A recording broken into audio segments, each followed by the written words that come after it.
A veces, el olor a cera, incienso y hierba podrida dice más sobre una época que las crónicas. En uno de los monasterios de Normandía, los escribas encontraron unas manchas extrañas en los márgenes de los libros de oraciones, como si una vela se hubiera derretido justo en la página con el texto sobre la pureza del cuerpo. Debajo había notas escritas apresuradamente.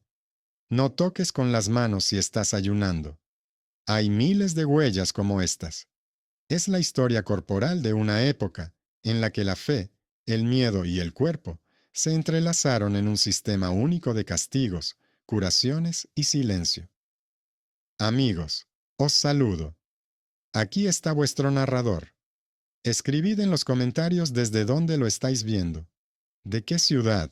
¿De qué país? Me interesa saber hasta dónde llega esta investigación. Poneos cómodos y no olvidéis que, a veces, las páginas más aterradoras de la historia no están en las crónicas, sino en los hábitos cotidianos. Que lo disfrutéis.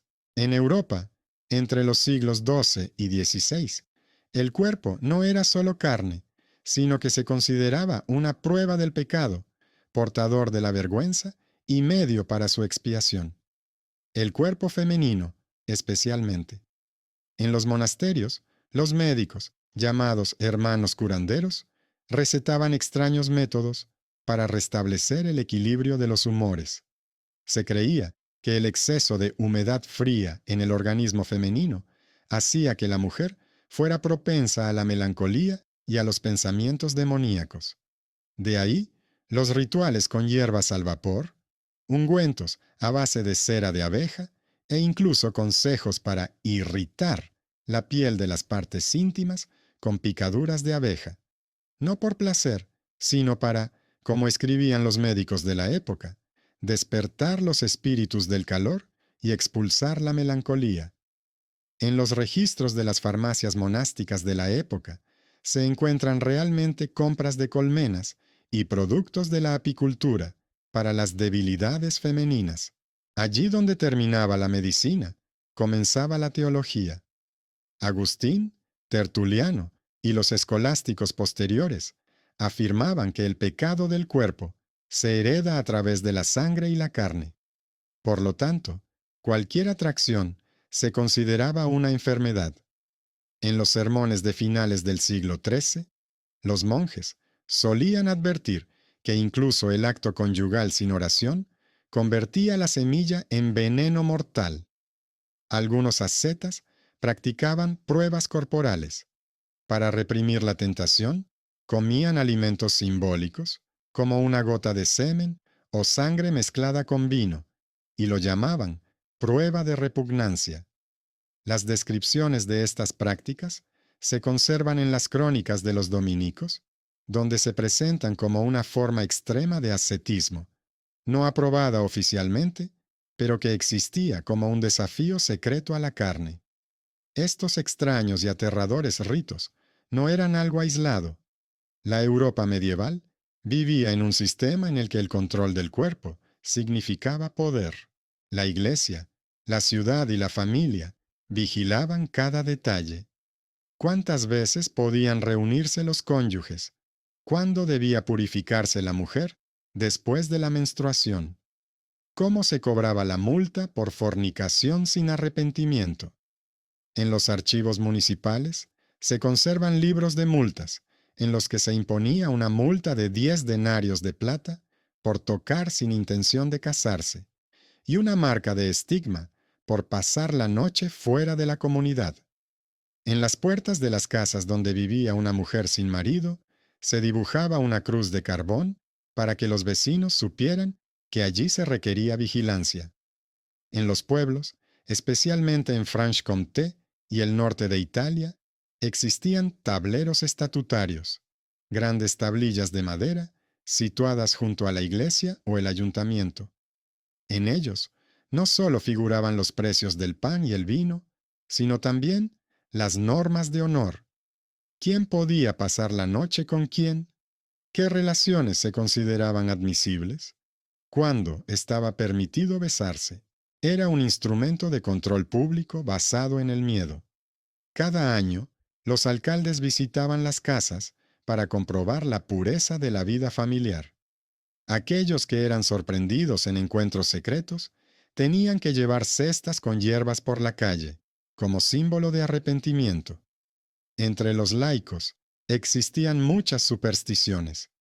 En las tierras alemanas existía la creencia de que el pecado carnal se puede curar con fuego.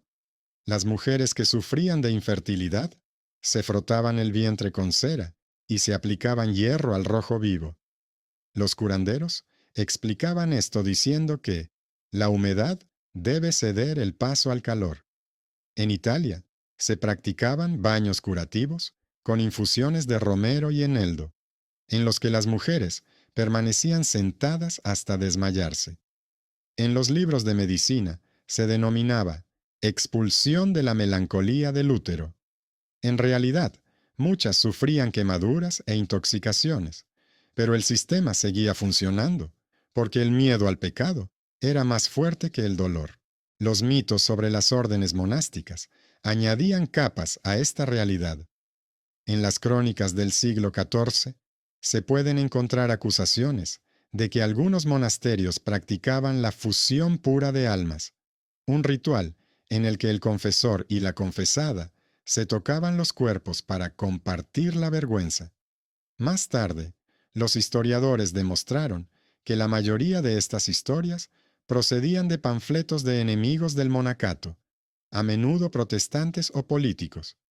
Pero estos rumores no surgieron de la nada. En los monasterios existía realmente un estricto sistema de vigilancia. Cada celda tenía un sello reglamentario que registraba cuántas veces el monje salía de la habitación. Las entradas y salidas eran registradas por los guardias, y las llaves las guardaba el abad. El control del cuerpo se convirtió en parte del régimen espiritual, en el que cualquier error se castigaba con la expulsión. Con el tiempo, el control se convirtió en economía. En las grandes ciudades, como París o Praga, aparecieron casas con licencia, donde el pecado se permitía por el bien del orden.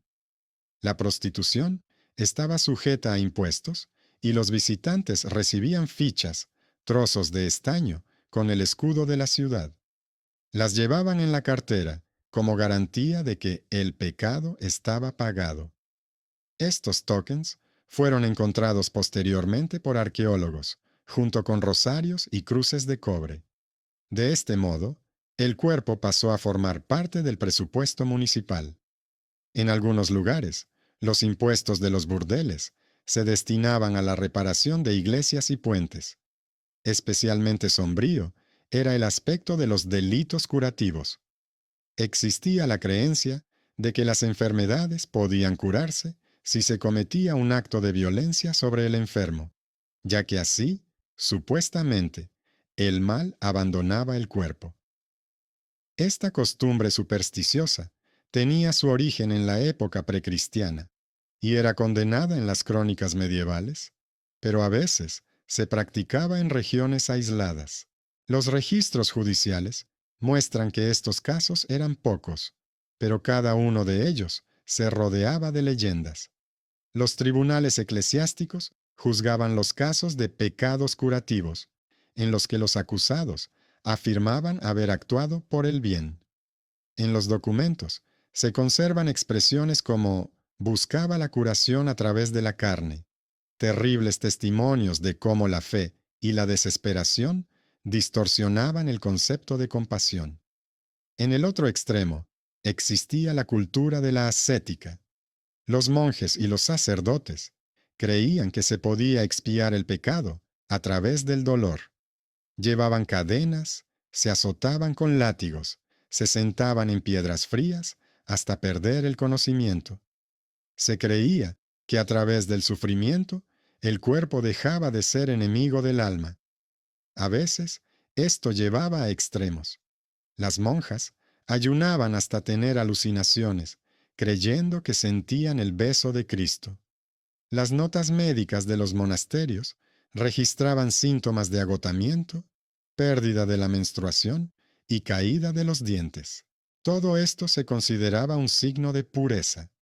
Cuando llegó el Renacimiento, las ideas sobre el cuerpo comenzaron a cambiar. Médicos como Paracelso y Ambroise Paré hablaban del cuerpo como una máquina, no como un receptáculo del pecado. Pero los viejos miedos sobrevivieron a los dogmas. Incluso en el siglo XVI, los tratados seguían explicando las enfermedades femeninas como una falta de calor seminal y recomendaban sacudir el cuerpo, el llamado tratamiento con movimiento, que a menudo realizaban los sirvientes de los hospitales. En Italia, esto se convirtió en objeto de burlas por parte de los humanistas, pero la práctica perduró, como la mayoría de las tradiciones, basadas en la ignorancia y el miedo. El punto de inflexión se produjo cuando la Iglesia comprendió que el miedo podía utilizarse de forma racional.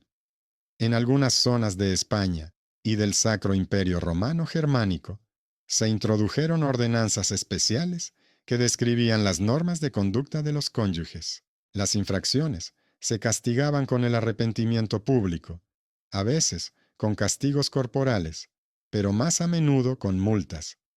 En los libros parroquiales se registraban todos los casos. ¿Quién pasaba la noche dónde? ¿Quién había intercambiado promesas matrimoniales con quién? ¿Quién había pagado por la absolución de sus pecados? El cuerpo se convirtió en parte de la contabilidad de la salvación. Pero incluso en este sistema surgieron fisuras. Se conservan registros de mujeres que se negaban a los rituales curativos y se remitían a sus propios conocimientos sobre hierbas medicinales. Algunas fundaron círculos secretos, hermandades de la pureza, donde enseñaban higiene, cuidado del cuerpo y uso de infusiones. Estos grupos a menudo eran objeto de sospechas y acusados de brujería. En los siglos XIV y XV fue precisamente en torno a estas mujeres y hombres que se formó la imagen de la bruja, aunque inicialmente eran simplemente portadores de un conocimiento alternativo. La historia del cuerpo medieval es la historia del poder. Quien tenía derecho a tocar, curar y juzgar era dueño del alma. Sellos en las puertas, marcas de carbón, fichas, libros de multas, cestas con hierbas. Todos estos objetos no eran simples cosas, sino elementos de un sistema de control. La gente vivía en un mundo en el que cualquier gesto tenía un peso moral.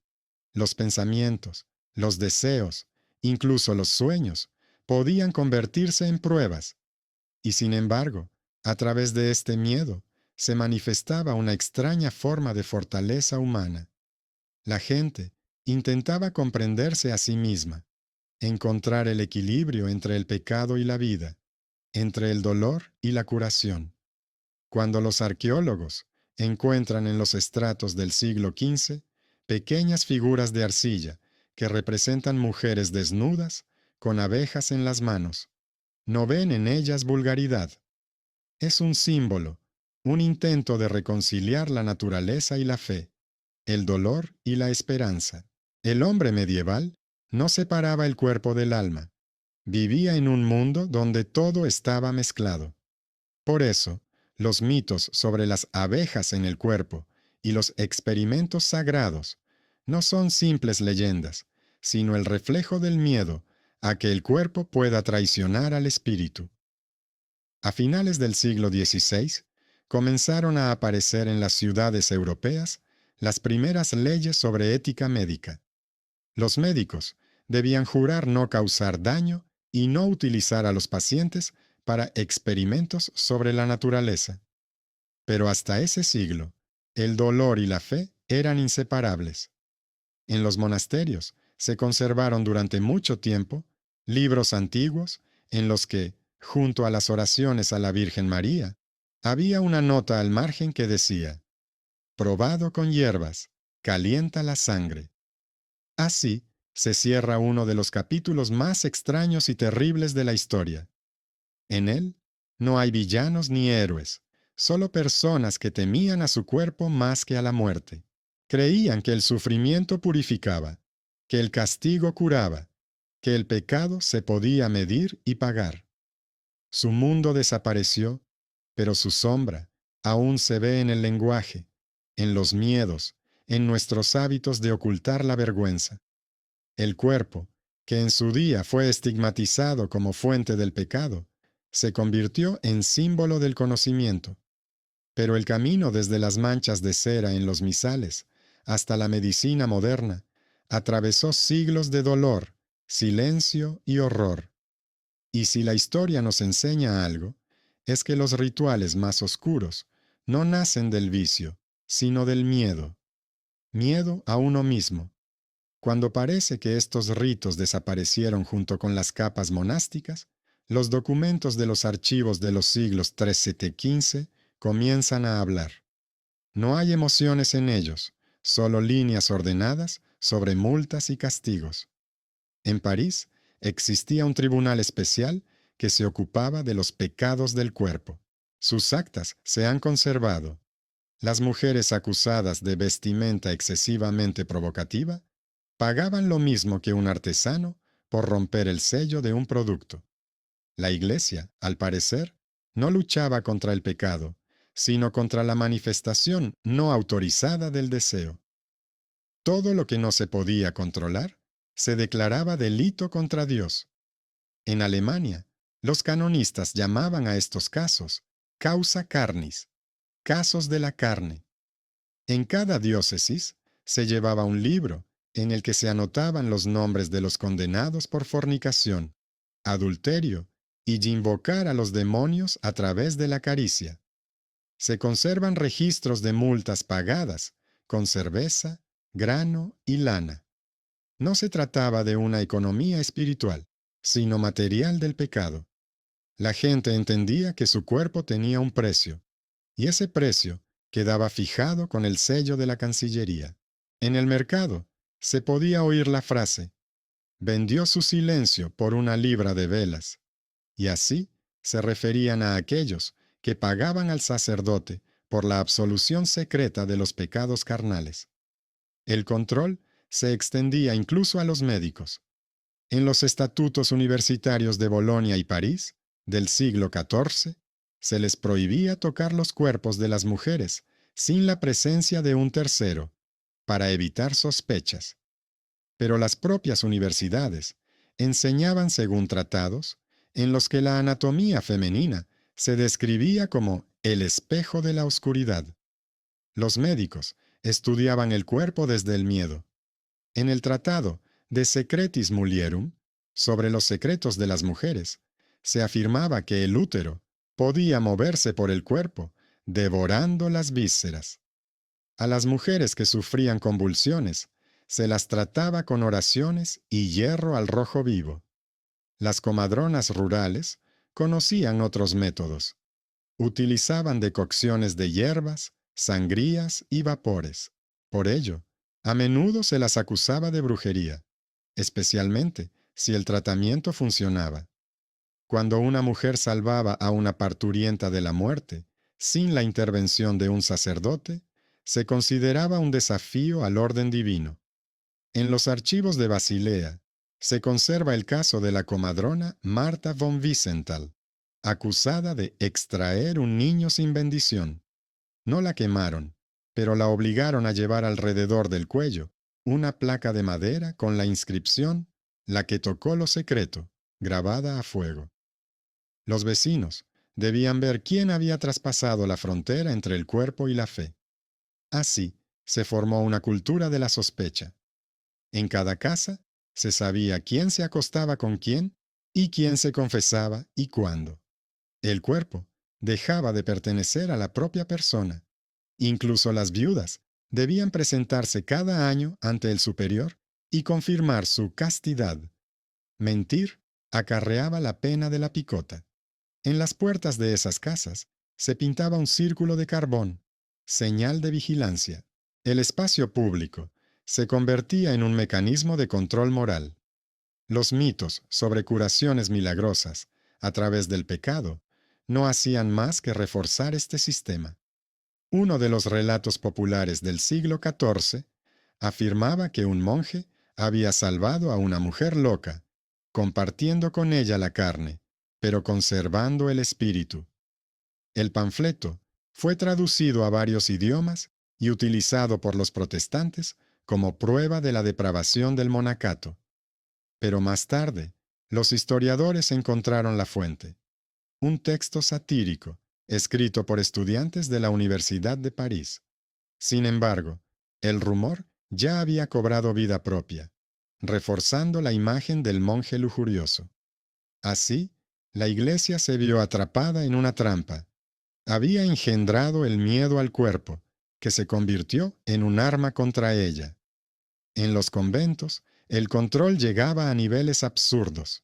Las superioras estaban obligadas a inspeccionar mensualmente las celdas en busca de signos de pecados secretos, mechones de pelo, espejos ocultos, ungüentos. Si encontraban algo, redactaban un informe. A veces, los objetos se enviaban a la Cancillería Episcopal como pruebas materiales.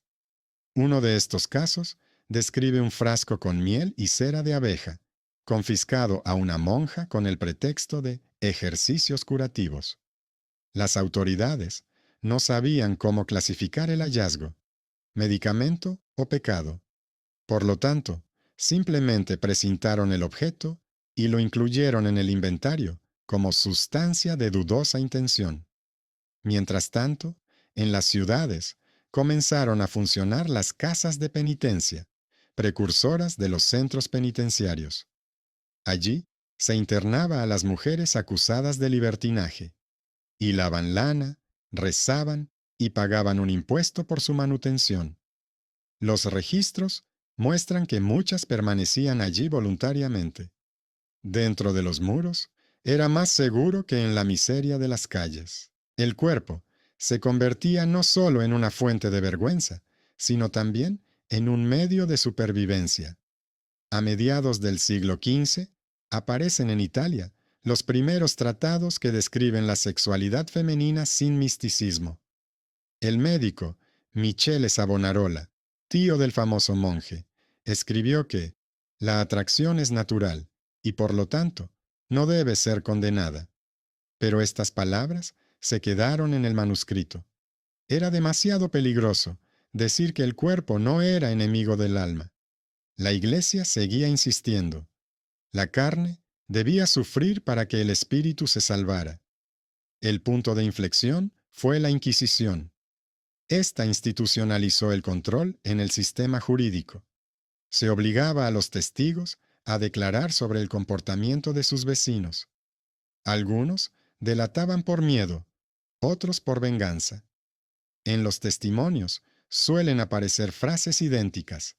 Dicen que ella curaba con calor. Él respiraba sobre la zona enferma. Ellos cantaban por la noche. Cualquier gesto, cualquier palabra podía convertirse en prueba. En las plazas se colocaban tablones con la lista de castigos, por brujería, la hoguera, por pecado carnal, grilletes y ayuno. La desobediencia al cuerpo se equiparaba a la herejía. Sin embargo, fue precisamente a partir de estos juicios que nació la documentalidad. Los inquisidores lo registraban todo: preguntas, respuestas, fechas, objetos.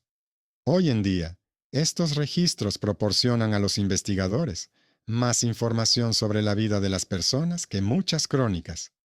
Vemos cómo mujeres y hombres comunes intentaban explicar sus actos. Así me enseñó mi madre. Así se hace en el pueblo. Pensé que era un tratamiento. En sus palabras no hay malicia, solo miedo y confusión. En el siglo XV, el miedo al cuerpo se convirtió en una ideología universal. Se enseñaba en las escuelas, se predicaba en las ferias y se representaba en las vidrieras. En las paredes de las iglesias se pintaban escenas del juicio final. Las almas desnudas se pesaban en una balanza y un ángel medía no las buenas acciones, sino la pureza de la carne. Incluso la muerte se sometía a esta lógica. Se creía que la descomposición del cuerpo reflejaba el grado de pecado. A las personas se las enterraba en función de su reputación. Las puras, más cerca del altar, y las viciosas, junto a la pared del cementerio. Pero bajo la superficie ya se gestaba un cambio. Aparecieron los teatros anatómicos. En Bolonia, en 1316, se permitió por primera vez la autopsia del cuerpo de un criminal en beneficio de los científicos. La gente acudió a verlo. Algunos se desmayaban, otros susurraban oraciones. Y sin embargo, fue aquí donde comenzó la liberación del conocimiento del miedo. Cuando los médicos vieron que dentro del ser humano no había demonios ni espíritus, que los órganos estaban construidos de la misma manera, los dogmas comenzaron a resquebrajarse. Con la Reforma, el cuerpo se convirtió no solo en objeto de fe, sino también de política. Los protestantes acusaban a los católicos de perversión y los católicos a los protestantes de impiedad. Las escenas de pecado se utilizaban como propaganda. Los artistas pintaban monjas con amantes. Los predicadores describían los matrimonios libres de los sectarios. El cuerpo se convirtió en un símbolo de la guerra ideológica. En las ciudades se difundieron reglamentos morales. Se prohibió tener un baño sin licencia. Las cortesanas debían llevar sombreros especiales para distinguirse de las mujeres honradas. Estas medidas se presentaban como una preocupación por la moralidad, pero en realidad servían para recaudar impuestos. Cada inspección, cada sello, generaba beneficios. En Barcelona, los impuestos de los burdeles se destinaban al alumbrado público. En Lyon, al mantenimiento de los huérfanos. El pecado se convirtió en un recurso. Sin embargo, este sistema tenía fisuras. Las crónicas hablan de personas que intentaron oponerse: médicos, boticarios de monasterios, escribanos. Anotaban sus observaciones y hacían comentarios al margen. No es un pecado, es una enfermedad. Gracias a estas notas, hoy en día se puede seguir la lenta evolución de la conciencia.